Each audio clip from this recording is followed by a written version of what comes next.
Welcome to the Jeff Knows Inc. Entrepreneurial Show with your host, Jeff Lopes. We're live on the Jeff Knows Inc. podcast. I am your host, Jeff Lopes. Super excited to have on today Sean Swarner. What is up, brother? Not much, man. How's it going? It's good, brother. I took a little second to pause to make sure I didn't mess up your last name there. But before we went on air, we've actually been on for 15 minutes already talking. So great conversation to start. And obviously incredible individual that's been through a lot, but has accomplished a lot and is changing a lot of lives. So I'm super excited. This interview was supposed to be a couple of weeks prior. So I'm super excited to have it on today. I always start off by allowing the audience to know what you're currently doing, but we're going to change it up. I want you to actually start off with you growing up. Where'd you grow up? How many siblings you have? Give me a little history of your upbringing, and then we're going to get into more of your story.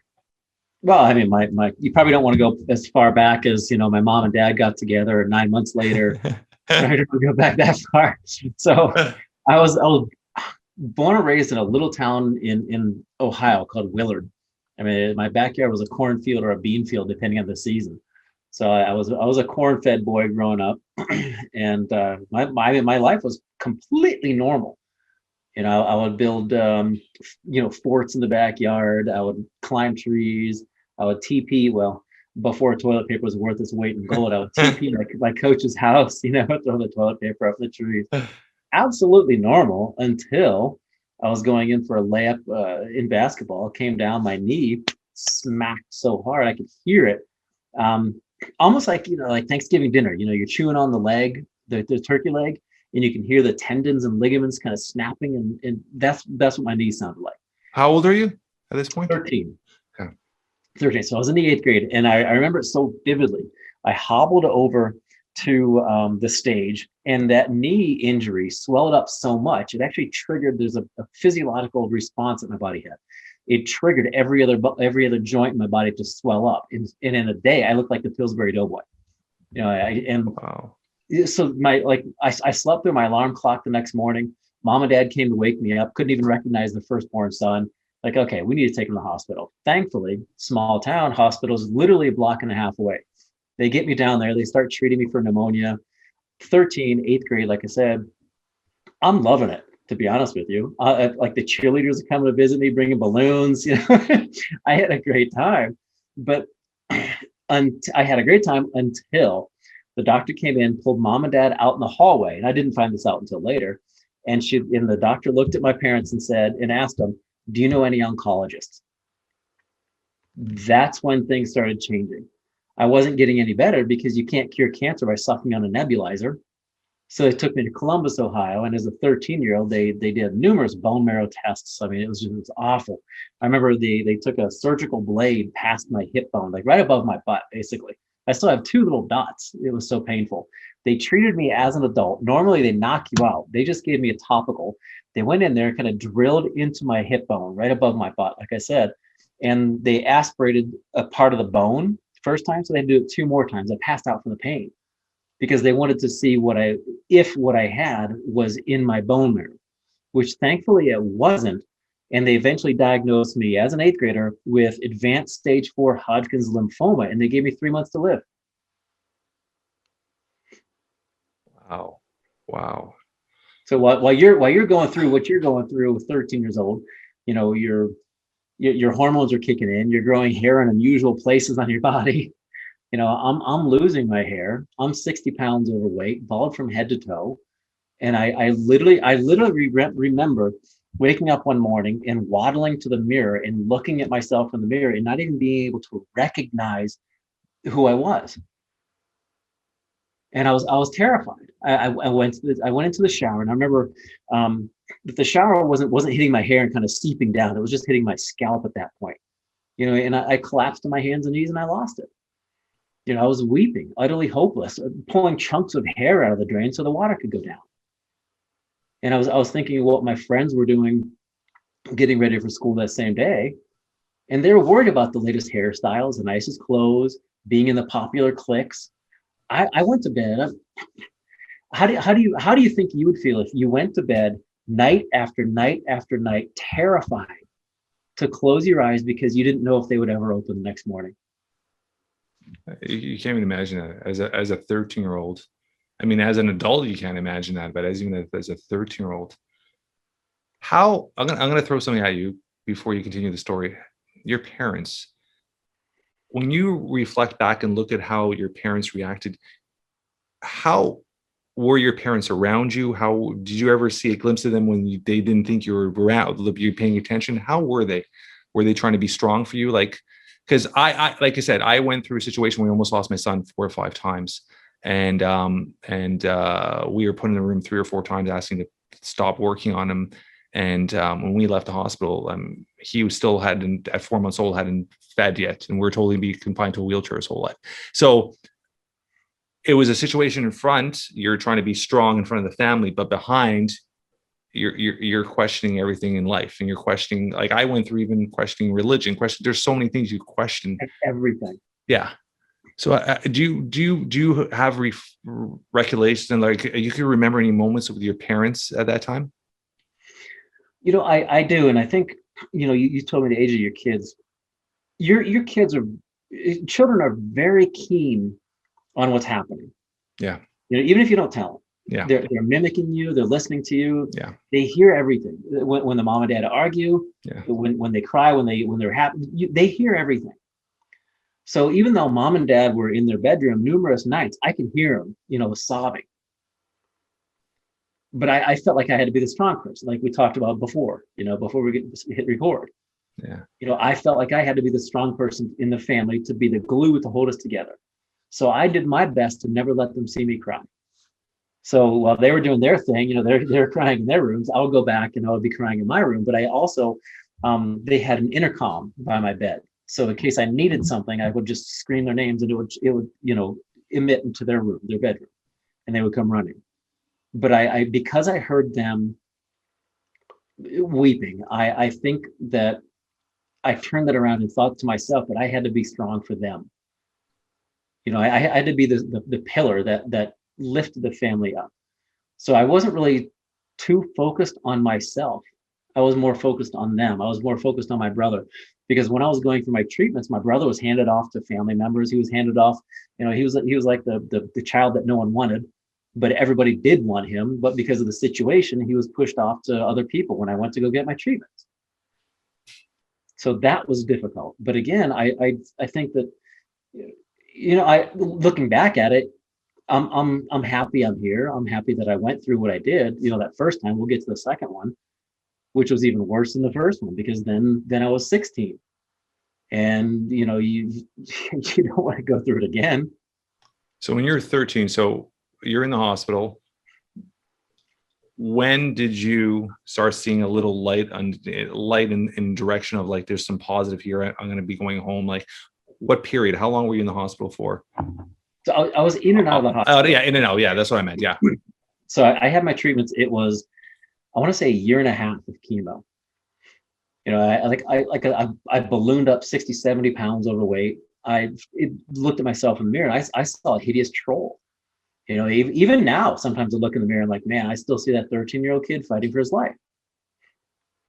But 1.5 years later, they pulled my Hickman catheter out, which was it's like a permanent IV. Yeah. So that way I wouldn't have to go in and get stuck. Yeah.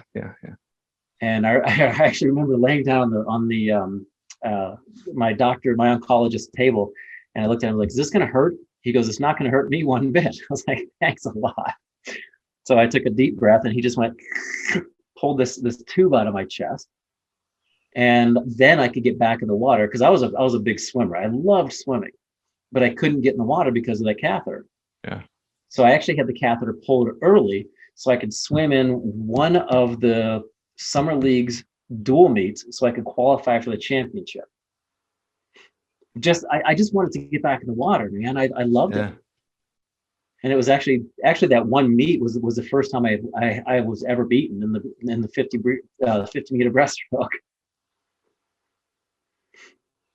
So going at that moment, were you at that point 1.5 years later, by doctor notes, cleared? I was in remission. I was placed in remission, and then I could start my life. Okay. Going back to being quote unquote normal. And when was the second one? You said at 16, 3 years later? Yeah. So I was in remission for about a year and a half, going in for a checkup for the first cancer. So after the first one, I went in once a month for a checkup. Yeah. Just to make sure, blood work, CAT scan, you name it. It was like once a month for 6 months, and I think it was once every 3 months. And then we were supposed to go from 3 months to 6 months, but we just weren't comfortable with that. We're like, okay, how about we go 4 or 5, right? I think it was ended up being 4. If we went 6 months, I'd be dead. That's how aggressive the second cancer was. That's how quickly it came about. So I was going in for a checkup for the first cancer. So they wouldn't have even found the first cancer if I didn't have the knee injury. I had no swollen lymph nodes, no night sweats, nothing. And they wouldn't have found the second cancer if I didn't have the first cancer. So I was going in for a checkup for the first one. And in one day, they found a tumor on an x-ray. It's about the size of a golf ball between my ribs and my lung. So they found a tumor on an x-ray. They did a needle biopsy where they shoved a needle past my ribs into the tumor to take out part of the tumor. They put in another Hickman catheter. They took out a lymph node. They cracked open my ribs, removed the tumor, put a drainage tube in, started chemotherapy in less than 24 hours. Because this time around, I was diagnosed with a type of cancer that affects 3 out of 1 million people with a prognosis of 6%.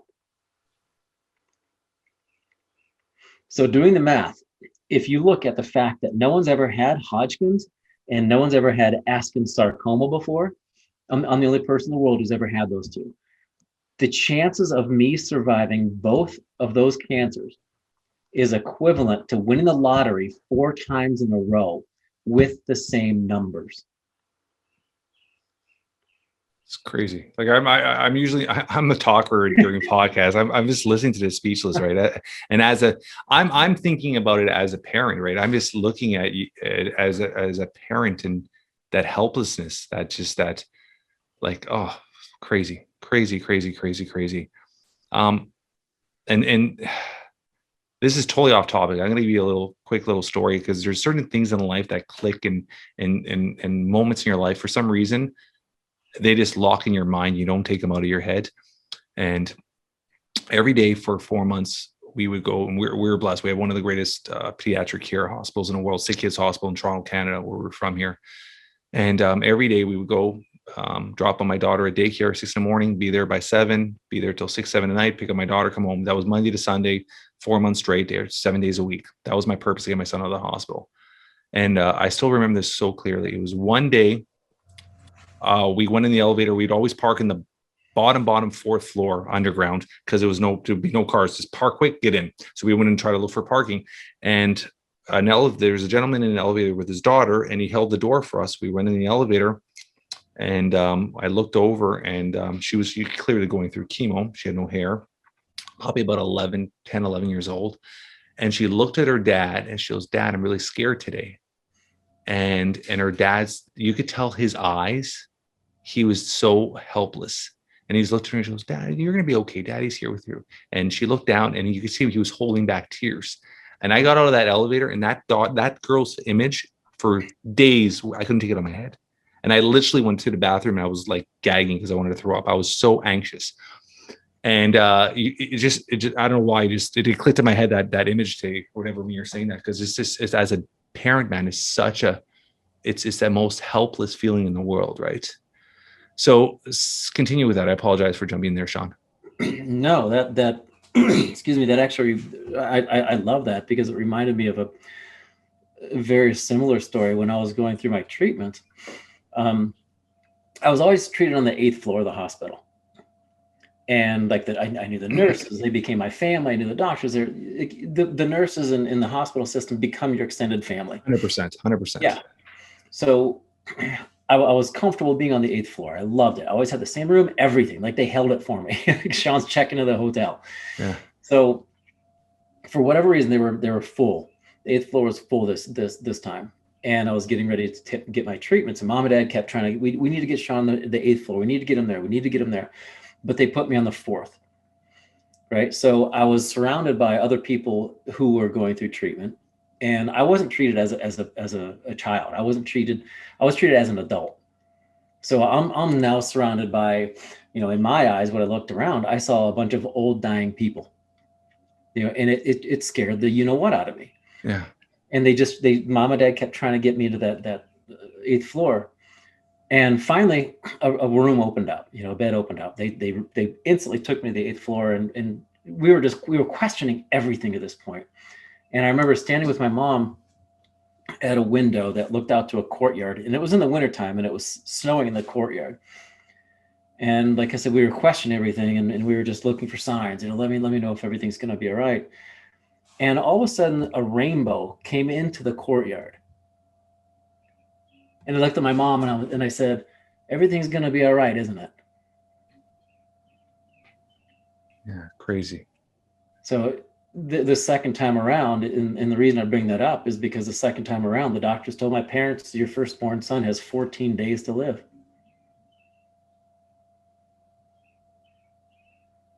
It's crazy. I mean, what do you do? What do you do in 14 days?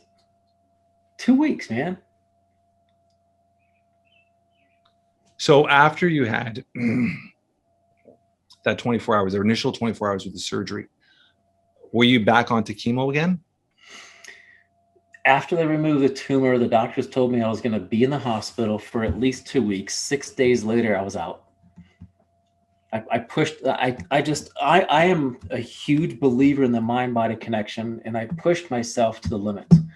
And I wanted to get out of the hospital. And I wanted to get out of the hospital because I remember that Saturday, I think the surgery was on Sunday or Monday. And that Saturday, my high school was having their league track meet. So I remember getting my dad's car and walking to the track meet. And I had on my side, I still have it, like from my right nipple all the way to my mid back, I have a scar that's about this thick, and it goes all the way around. I'm still numb. Like I still can't feel anything there. But I remember I had the staples in me. I don't even know how many staples, but I was hunched over and I just hobbled over to my teammates. And we ended up winning we ended up winning the track meet by like 1/4 point. And it was really cool. They dedicated that 1/4 point to me, and they gave me an award and everything else. But it was just tough trying to get back to normal. And they didn't tell me that I had 14 days to live. They told my parents, right? And while I was in there, I had a man of the cloth came in. He started reading my last rites. The hospital system wanted to put me wanted to put me in hospice. And I remember looking at my mom and dad, like, I have a younger brother. It's like, isn't my younger brother Seth? I was like, isn't Seth going to get my hand-me-downs anyhow? Like, what does the hospital want from me? And I remember looking at the man of the cloth, reading me my last rites. And I looked at my mom and my dad and looked at him. I looked at him and I said, I'm not dead yet. Like, what are you doing here? They essentially wrote me off. Yeah, it's crazy. Crazy, crazy, crazy, crazy. And what happened at that point? So 6 days later, you got out of the hospital. And then I went home, I recovered. I remember I had a little pillow that was shaped like a lung that I put underneath my arm because I had to cough out the phlegm. I couldn't get an infection in my lungs. Then we started chemotherapy again. So the only good aspect of having the chemotherapy again was that there were some of them that they used to treat the Hodgkin's. So if there was any residual of the Hodgkin's, the new chemotherapy was going to be killing off any of the Hodgkin cells that could potentially be in my body. So then I went through 3 months of intense chemo, a month of radiation therapy, then 10 more months of chemo. And every time I was in the hospital, because the treatments were so harsh, the doctors actually put me into medically induced coma. I don't remember being 16 years old except for that 1 month of radiation. That's just crazy. Fast forward, when you're in remission again. Have you been on remission ever since? Or have you had any relapses or anything? Or no relapses. However, that's a great question. Just recently, I had surgery. I had a spot on my back that I had removed. It was basal cell carcinoma, and they think it's a long-term effect from the radiation therapy I had when I was 16, 17 years old. And if that's the only thing that I'm going to have as a residual side effect, I'm cool with that. They can cut it out and I'll be done. Yeah. of course. Yeah. So let's start talking about your journey, because that's something obviously, I want you to understand one thing too, Sean, is when I interview people, I learn as much as minimal as possible about it, I should say. So I want to be as curious as I can. When I talk to people, like I honestly did very little, if anything, almost no research on you. And I did it on purpose because I want to hear the guy. I want to take it in as if I'm just listening to it for the first time. So I try to be as curious as I can. So now continuing on your journey, like the mountain climb, like where did everything start for you? All this inspiration just to really, really make so much change and really dedicate yourself. And obviously health and wellness is such a huge part of you. So I want to talk a little bit about that after as well. But let's just start with your journey. Like, when did you start, like, hey, let's start breaking these crazy barriers and start accomplishing these amazing things? When did it all put in your head and start? Well, it definitely did not start in college. I was a party animal in college. I had a wonderful time. I was reliving my high school years. Have you ever seen the movie Animal House? Yeah. So I was Belushi, man. I was swinging from the rafters, drinking too much beer, having a wonderful time, reliving everything that I thought was taken from me. Yeah. While also I was a 2-sport athlete in college too, and I didn't even think about this until now, but my parents told me later that when they dropped me off in college, they talked to my roommate, my freshman roommate, who I was his best man at his wedding, and we were still tremendous friends. Yeah. They told him to keep an eye on me, as well as the swim coach to keep an eye on me, because they didn't even think I was going to make it through my freshman year. Not because of the partying or anything, but because they thought the cancer was going to come back and kill me. Wow. So looking back at it, I mean, that's what were your 2 sports quickly? Swimming and track. Yeah. Yeah. Okay, cool. Yeah, that's great. And when did you find that out? Like how many years later? 10 years later, maybe. I mean, it was after I climbed Everest, which I'm sure that's what you're talking about getting to. Yeah. After grad school, after college, I went to grad school. I started off college molecular bio, thinking I was going to cure cancer by splicing genes, and it's really difficult to pass immunology and organic chemistry if you're not studying. So I switched to some other easier classes. So that was your mindset originally, which is pretty cool. Yeah. And it's what's amazing now is what I thought back then, as far as the body curing itself. Like the cure for cancer is not going to be found in the Amazon jungle. I think it's going to be found inside our own bodies, because that's what cancer cells are. They're our own cells growing out of control. And I thought even back then, when I went into college, I graduated high school in 93. So 94, 95, 96, right? Yeah. Even back then, I thought that I wanted to look into the body, and that's what they're doing now. Yeah. 20 some years later. I mean, why did it take so long? I mean, we could talk about this all day long, and you've been through it. I mean, I don't know where your mindset is, but I mean, I am a strong believer in big pharma controls a lot of that, right? They have a lot of control over the speed of certain type of testing, certain things that if they're not going to benefit their bottom line, they're not going to really put the resources behind it. So yeah, that's just and I think you'll be a strong proponent on is the mind has a huge control over that too. Your mind is very, very powerful. Oh, absolutely. I mean, I'm going to give you 2 examples. I've lost quite a few friends in over the years with cancer. One gentleman grew up with we knew each other since we were kids, worked on cars together. We started dating at the same time. And we got married at the same time, had kids at the same time, each other's wedding parties. Really, really close friend of mine. At 32 years old, he was at work. He was a mechanic, passed out. Took him to the hospital. They couldn't figure out what was wrong. They ended up finding a tumor in his head on a Thursday. They had to drain it because of the pressure. By the following Monday or Tuesday, they found out it was cancerous. He was already stage 4. He lasted 6 months. 32 years old, left his daughter behind, his wife. And at that point, he was my closest friend. And it was crazy as the minute he found out, he gave up. He moved out of it. He didn't want to be around his daughter, his wife. He moved out of the house, went back to live with his parents, didn't want no one around him, wouldn't answer his phone calls, like totally shut the world off, didn't want to look at anybody. And he just withered away and died. And we would try to, and it was sad because he passed away alone. And I was actually working that day. I was always been self-employed. And I was literally about 10 minutes from the hospital. I didn't even know he was back in the hospital because he wouldn't answer his phone. So he died alone. But I have another gentleman that found out he had cancer and took a different turn. Like he said, I'm going to live life to the fullest, and started traveling, started doing everything with his kids, and he ended up living another almost 4 years after they gave him like 3 to 4 weeks to live. So I do believe your attitude and your mindset, it makes a huge difference when people give up and stuff, right? So, and obviously you had that, which it's incredible at that, even at 13, to have that what you're saying, that mindset of just like, I'm going to be strong for everybody else. Like that most adults don't have that. So that's incredible. Like I commend you so much for that.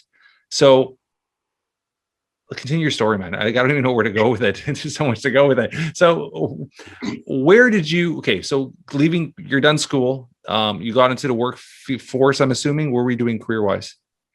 I went to grad school after that. Okay. I wanted to be a psychologist for cancer patients, took the GRE, scored super high, got accepted to every school I applied to. But for the longest time, I didn't really look at what cancer meant to me. And in fact, I remember driving from Ohio down, because I went to grad school in Jacksonville, Florida. I remember driving down, and about, 6 hours into the trip, I started having a panic attack. So I pulled over, I grabbed a hotel, and I probably stood for 6 hours through the night, just staring at myself in the mirror, asking myself, what the F are you doing? Like, what are you doing? What are you doing? What are you doing? I was freaking out because I had no idea. It was honestly the first time in my entire life that I even thought about the future, that I even had a concept that I had a future. Because like I said, there were nights I went to bed not knowing if I was going to wake up the next morning or not. That you do that over and over and over and over and over and over and over again, you literally learn to live for the here and now. You literally have no concept of the future. Especially from 13 to 18 years old, let's say, your whole teen years, when you're developing that concept of the future. So here I am now, 22, 23 years old, maybe, driving down to Jacksonville, Florida, potentially going towards my future. And I'm freaking out because that was the first time I ever thought of it. Yeah. So I got down to Jacksonville.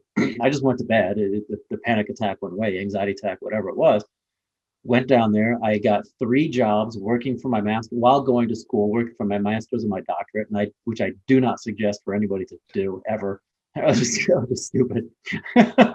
And realizing that what I had been through got me to where I was. But how was I going to move forward with it? So it took a long time in those deep questions that people are always afraid to ask. Who are you? What do you want? Why are you here? Those really deep questions. So I did that proverbial look in the mirror numerous times, dropped out of school. I had an incident with a girl. I was bartending at one of the largest clubs down there. And long story short, I was taking her home back to her place. She passed out in my car after I was done working. And I was carrying her up 3 flights of steps to where she told me she lived. So I had no idea who was behind this door. I had this lifeless limp of a human being in my arms. I'm banging on the door with my feet. Somebody opens it up, and I just took this girl. I'm like, does she belong to you? And the girl who answered the door, she looked at me and she starts laughing. She goes, oh, again? So I come inside, I drop her off on the Papasan chair. And as I was leaving on the coffee table, I remember seeing heroin needles, lines of cocaine, burnt spoons, pills, you name it.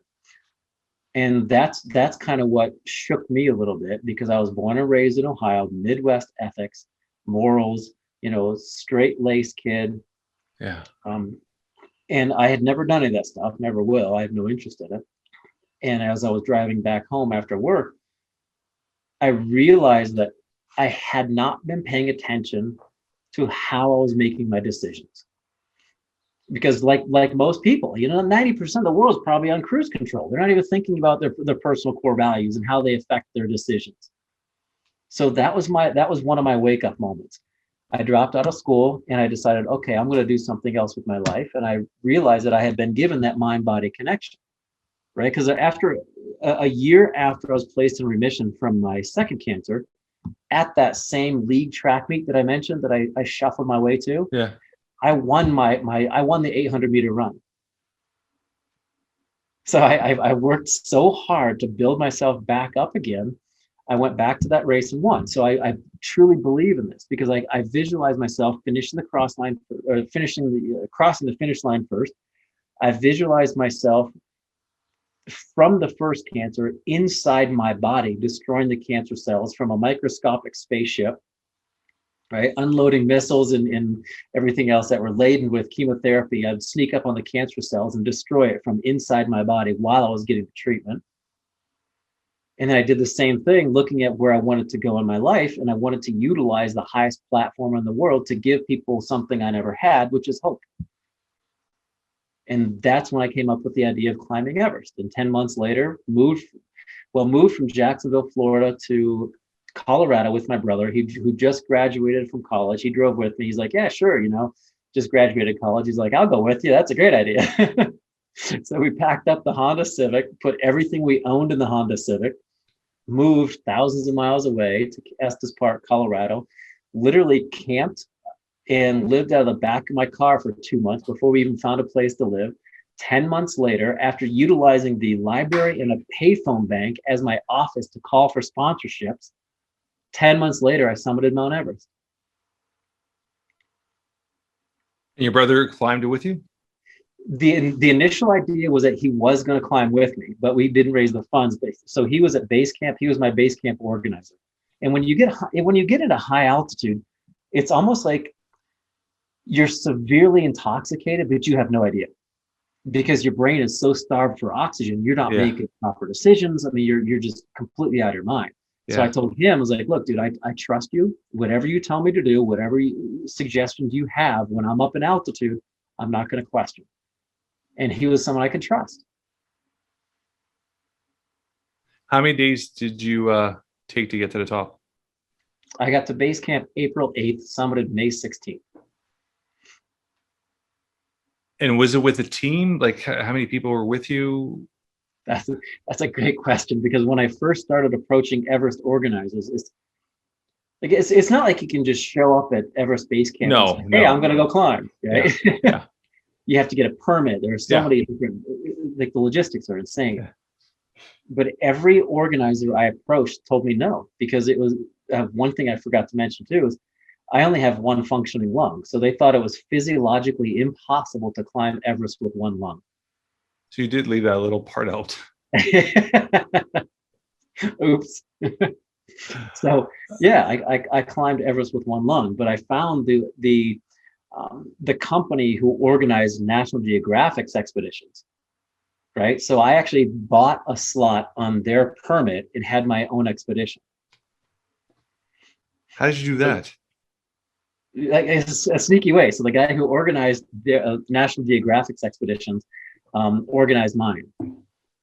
Was he a friend of yours? Or you just met him? I met him.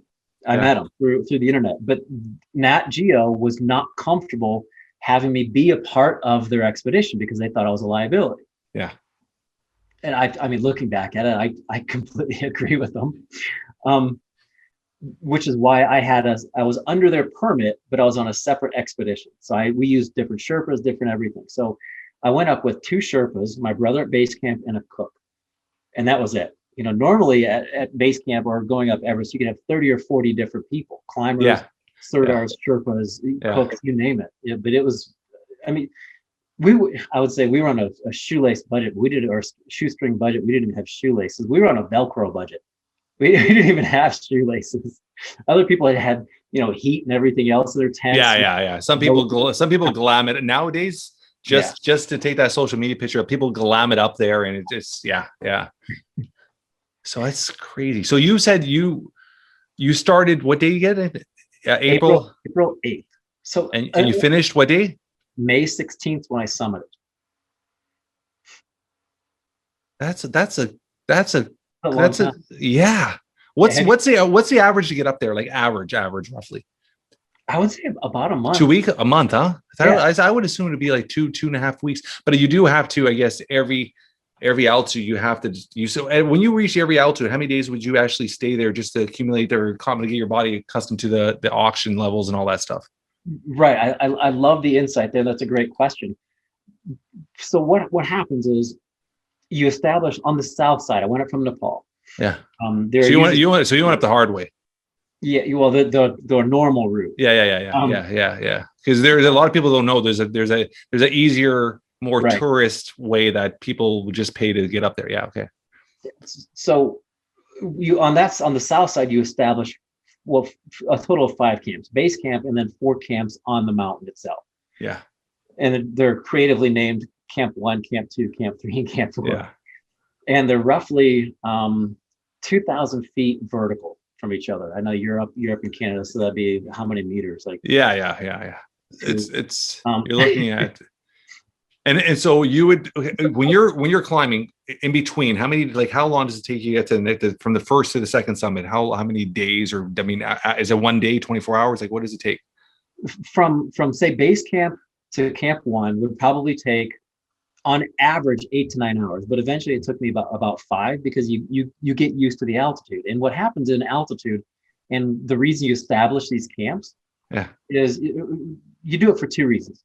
You go up with a full backpack, drop off gear, establish the camp, come back down with an empty backpack, and shuttle more stuff up to each of the camps, right? So that way you can stage your summit push from Camp 4. It also helps your body to get adjusted to the altitude, because the atmosphere is thinner, the air's further apart. So to make up for that, your body manufactures red blood cells and hemoglobin to make your body more efficient. So to make up for the lack of oxygen. Yeah. So if we went from here, wherever you are, wherever anybody is right now, from here to the summit of Mount Everest, we would be dead within 5 minutes. Yeah, 100%. So that's why you take your time. So the schedule all depends on how you're shuttling things back and forth. So every time we would go up, drop stuff off, come back down at base camp, and then we would rest. It could be a day, 2 days, 3 days, whatever. And our schedule was, I think it was from base camp to basically really close to Camp 1. And then we would come back, rest at base camp.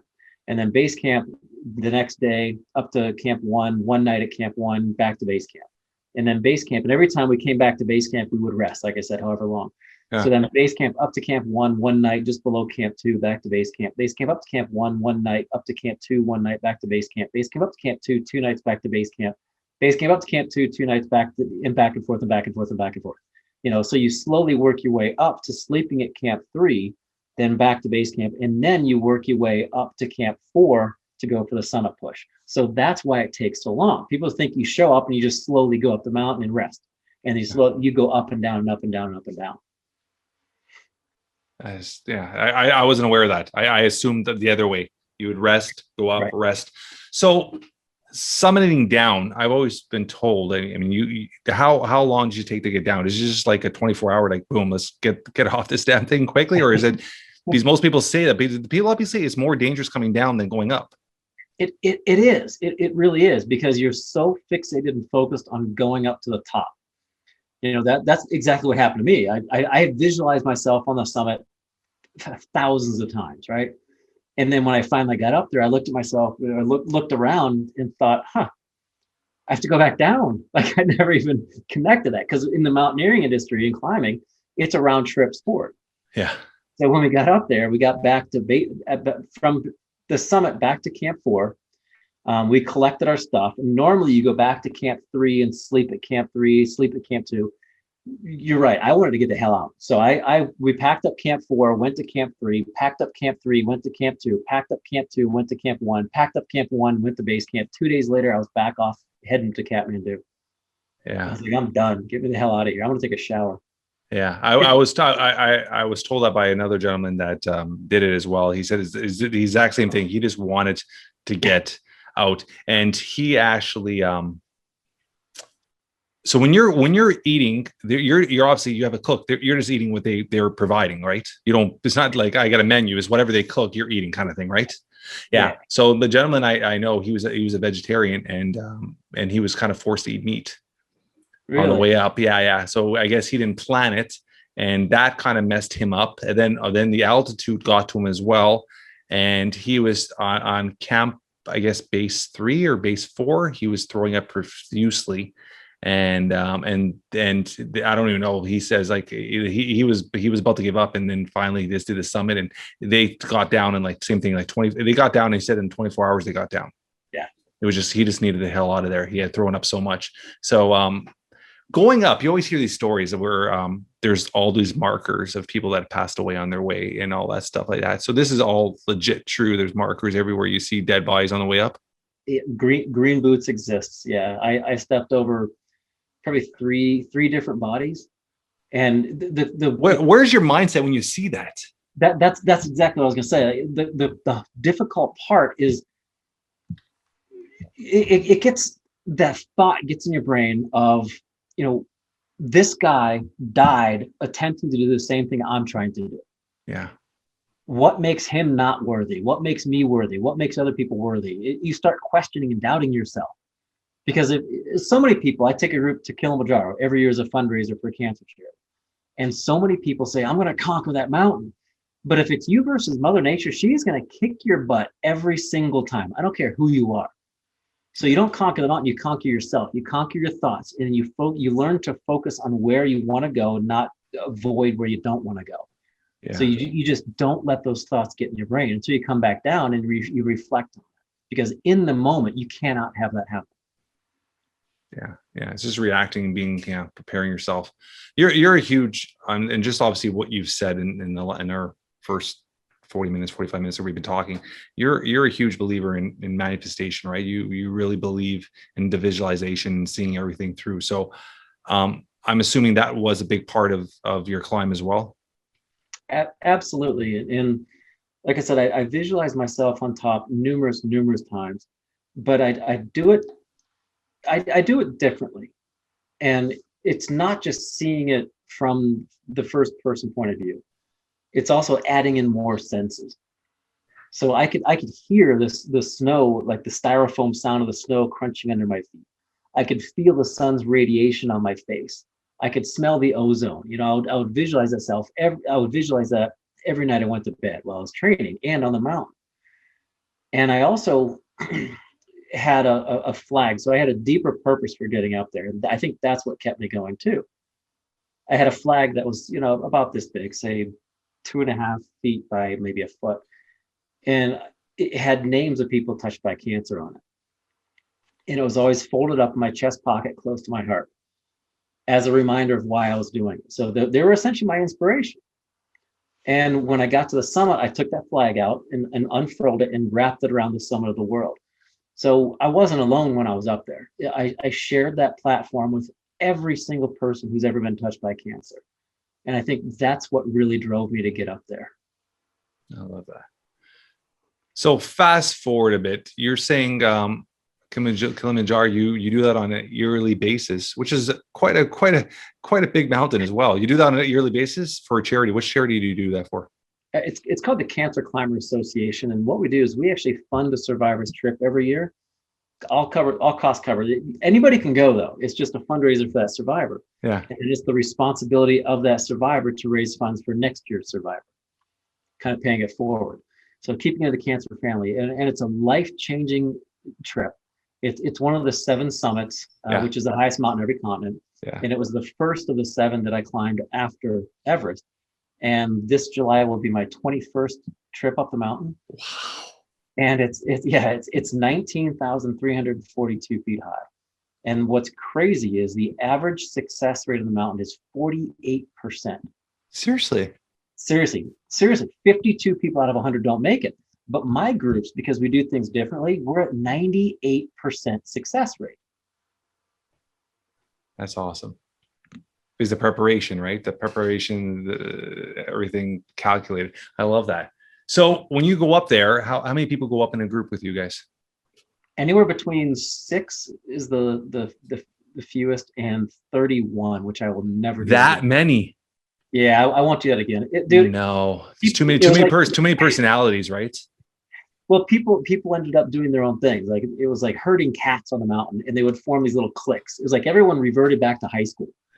Like, guys, talk to somebody else. This is all being recorded. It'd probably make a good reality TV show. All right. Well, I would love this. That's a great.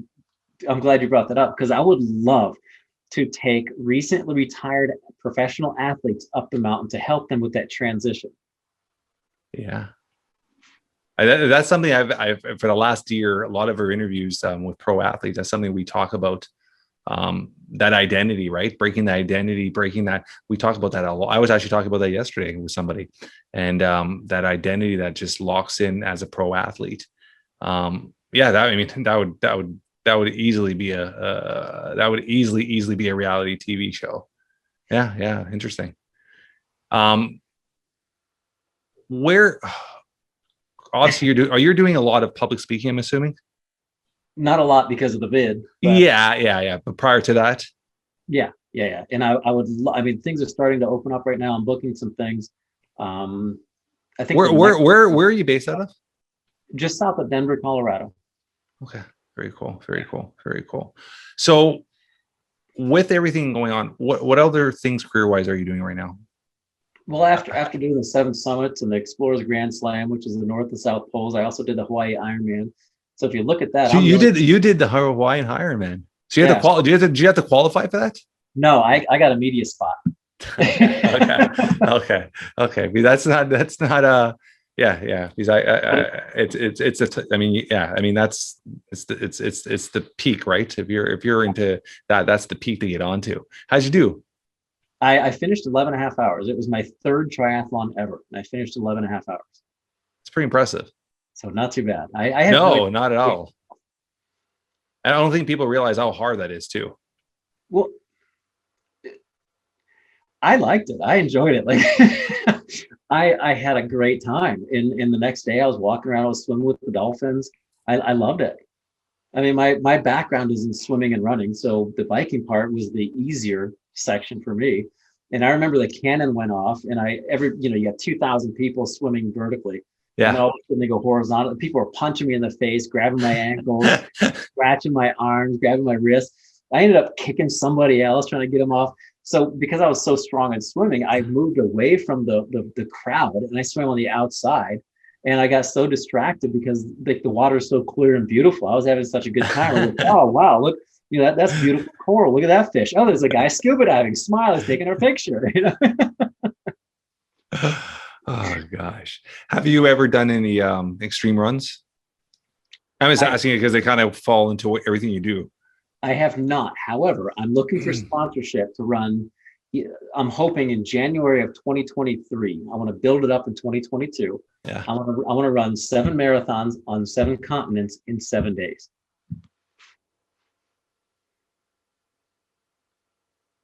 Is that a world record? No, it's been done before. They call it the world marathon or something. But again, looking at everything I've done, I'm the only person who's done that, and it'll continue that forward. However, on each continent, except for Antarctica, on each continent, I would love to have people run with me, and I want to be the guide for them, but have it be about them. And then maybe, because we're going to finish in Miami, Florida, North America, I want like a group of maybe 1,000 people touched by cancer just joining me, which I think would be so inspiring. Yeah. You're accomplishing so much, and you're setting these high expectations every time, you're getting higher and higher.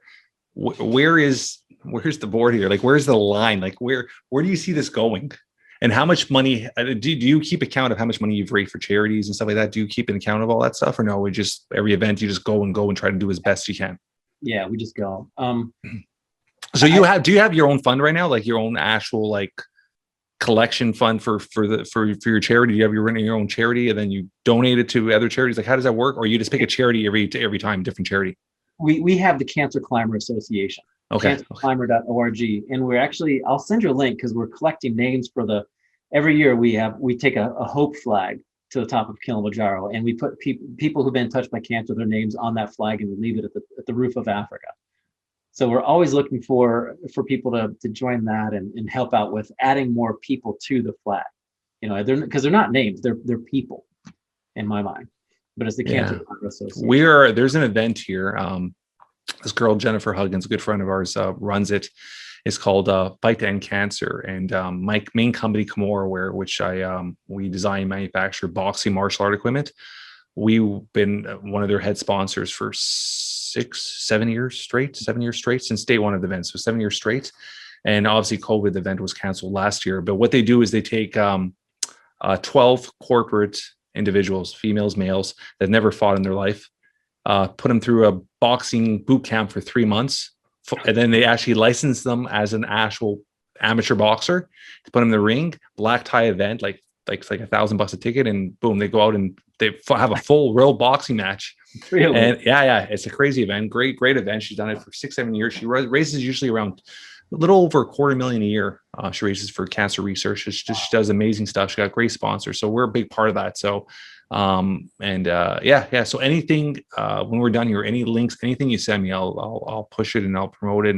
And actually I want to introduce you to too, once we're done, because she's done incredible stuff for cancer research. So I think that'll be a great person for you to kind of meet. She's an inspirational entrepreneur. She's done extremely, she's, one of the only pro, Olympic, she's a female. She's one of the only Olympic qualified referees that does Olympic qualifying and stuff like that as a ref for a female.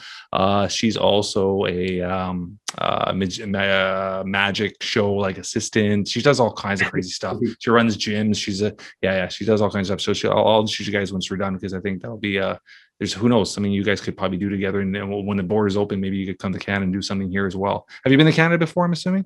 I have. I actually, years and years ago, I did a lot of work with the Princess Margaret Hospital. That's the charity she works with. Oh, cool. Yeah. Very, very cool. Very, very, very, very cool. So, like I said, we're okay. So now we're getting ready for the next thing. What's the next big thing happening for us? Well, I just got married recently. I heard that's a big challenge. When did you get married? 2 years ago. I've known her for years, but we recently got married. No children yet? None that I know of. So no kids. We that's just physiologically not possible. Okay. Yeah, no kids. She's from Puerto Rico, born and raised down there, and she moved up to Colorado. Little different culture and climate here, but everything's going great. She runs an online women's accessories company called OriginsAccessories.com.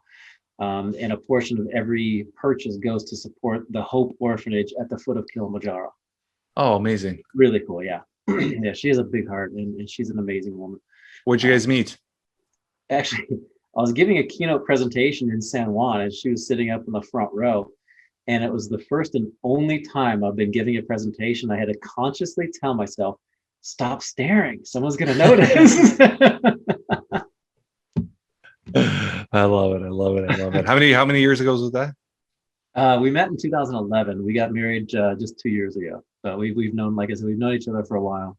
And I'm very, very blessed to have her in my life. She's amazing. She knew what she was getting into, and I actually took her up Kilimanjaro. She made it up. And for the past 2 years, she has supported that orphanage with 100 kids with food for a year. I love it. It's amazing. Yeah. I mean, it's so crazy. There's so many incredible people in this world that are making such incredible contributions and just making so much change in this world that nobody will ever know of. They're doing it on their own. And that's the most important ones. Those are the ones that count the most. And so stuff like that, I love. Absolutely. When this is all said and done, and I'm hoping you live another 60, 70 years, strong as a bull and climbing mountains, how do you want to be remembered? I want to be remembered as the guy next door. just the average guy next door. Yeah, the guy who encourages people to step out of their comfort zone and truly live, because there's a huge difference between being alive and living. I love that. 100%. There's so many people who are alive, but they're not truly living, and they're not living because they're afraid of something. And that's something. I always talk about living in the moment, living without regrets, and that's something you always hear is people when they're on their deathbed, the amount of regrets most people have of not taking those opportunities or not seeing those loved ones or not doing the things they truly loved or had passion for. So, I love that. In fact, I think I'm more afraid of not living than I am of dying. And I think if everybody had that mindset, it would be a much better world. Absolutely. Yeah. I love that. Anything you want to leave our audience with? thebighillchallenge.com. That's to get a hold of you. I'll give you the opportunity to give you all the links after. I mean, just in general, like any message that you just want to leave with our audience, because we do have a pretty decent audience that listens to this, something just to really hit home. No pressure. Right. Come up with something genius right now. Well, yeah. Let me see if I can put together what my brain's coming up with right now. You just take a deep breath in, like right now. Just do it with me. Just and then out. Something that's so little and people take for granted so often because it's so automatic. That's your life breath. Every time you breathe in, that's what creates life. And I had to fight for it so many times. And people take that for granted. Even me with one lung, I take breathing for granted sometimes because it's so automatic. You don't think about it. But every time you stop and just slow down, realize how fortunate and blessed we are. And every time you breathe in, what are you going to do with that life? Yeah. No, it's very, it's simple, but so true, right? I love it. So now, how do we get a hold of you and all your charities and all that? Let's go with that now. That's the easiest question you've asked yet. Just go to SeanSwarner.com. Sean like Sean Connery, S-E-A-N, and Swarner like the Warner Brothers, but with an S. SeanSwarner.com. Love it. Is that a Superman sweater you have on? It is. I noticed your Superman figure back there by the hustle sign. My first tattoo, I was 16 years old, was a Superman tattoo. Saw Bon Jovi with it, and I was like, I had to have it. That's awesome.